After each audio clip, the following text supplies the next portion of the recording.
হঠাৎ করেই কেন যেন মনে হচ্ছে এই ক্যাম্পাসে ছাত্রলীগকে রিপ্লেস করার জন্য আবার সমন্বয়ক লীগের কোনো জন্ম হতে যাচ্ছে। ছাত্রলীগকে রিপ্লেস করার জন্য এখন সমন্বয়ক লীগের জন্ম হতে যাচ্ছে। সমন্বয়ক পদ পাওয়ার জন্য এখন সব ছাত্রই উতলা হয়ে উঠেছে।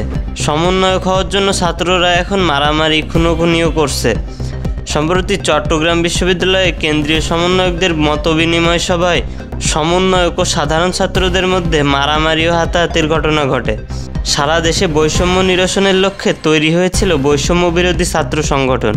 সেই সংগঠনের আন্দোলনের ফলেই স্বৈরাচার হাসিনার পতন ঘটেছিল, যে কারণে সাধারণ মানুষ তাদের প্রশংসায় ভাসাচ্ছিল।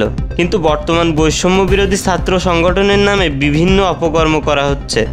চাঁদাবাজি, লুটপাট, ধর্ষণ সহ নানা সমাজ বিরোধী কাজে ইতিমধ্যেই জড়িয়ে পড়ছে বৈষম্য বিরোধী ছাত্র আন্দোলনের কিছু সমন্বয়ক।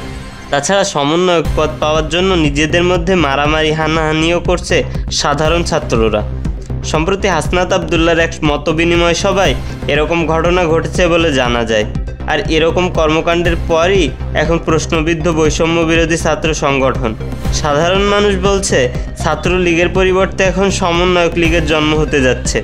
তাদের কর্মকাণ্ডে ছাত্রলীগের কুকুরদের মতো আভাস পাওয়া যাচ্ছে।